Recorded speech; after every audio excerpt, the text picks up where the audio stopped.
आणि केंद्रीय निवडणूक आयोगाला दिलेल्या एका पत्रावरून राष्ट्रवादी काँग्रेसमध्ये वादाची ठिणगी पडली आहे. आयोगाला दिलेलं पत्र बाहेर आलं कसं? राष्ट्रवादी काँग्रेसमध्ये पुन्हा अंतर्गत वाद या मुद्द्यावरून सुरू झाला. पत्र कुणी दिलं याची चौकशी होणार असल्याची माहिती सूत्रांकडून समोर येते. या अगोदरच कार्यालयातील सर्व कर्मचाऱ्यांना बोलावून चौकशी करण्यात आली असल्याची माहिती सूत्रांनी दिली आहे. या संदर्भातली माहिती ज्योत्स्ना गंगणे आपल्याला देतील. ज्योत्स्ना, अगदी बरोबर आहे. आपण बघतोय की रोहित पवार यांनी अधिवेशन सुरू असताना उपमुख्यमंत्री असलेल्या आणि राष्ट्रवादी अजित पवार गटाच्या अध्यक्ष असलेल्या सुनेत्रा पवार यांनी अध्यक्षपदाची सूत्र हाती घेतल्यानंतर एक पत्र जे आहे ते निवडणूक आयोगाला दिलं होतं.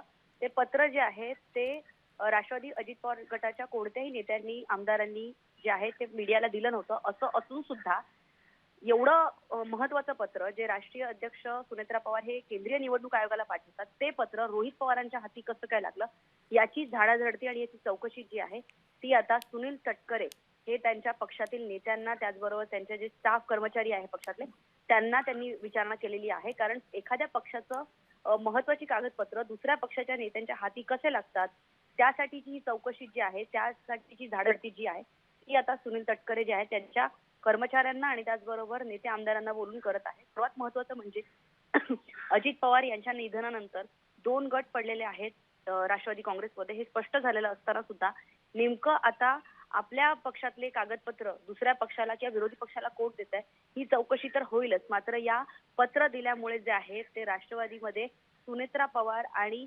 प्रफुल्ल पटेल सुनील तटकरे यांच्यामध्ये वाद सुरू आहे की काय असा एक संभ्रम कार्यकर्त्यांमध्ये निर्माण होतोय.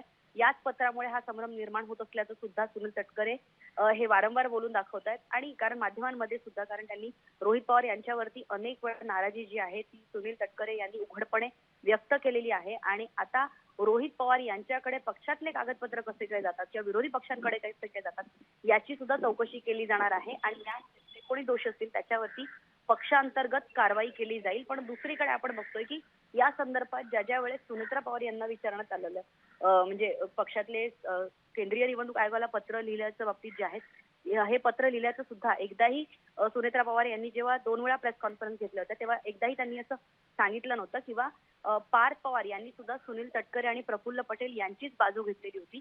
मात्र आता पवार कुटुंबीय सोडून विरोधकांना जे आहे ते नेमकं माहिती कोण पुरवतंय अशा प्रकारची चौकशी सुद्धा आता सुनील तटकरे त्यांच्या पक्षातल्या नेत्या कर्मचाऱ्यांना विचारून करणार आहेत. धन्यवाद ज्योत्स्ना, तुम्ही दिलेल्या या सगळ्या सविस्तर माहितीबद्दल.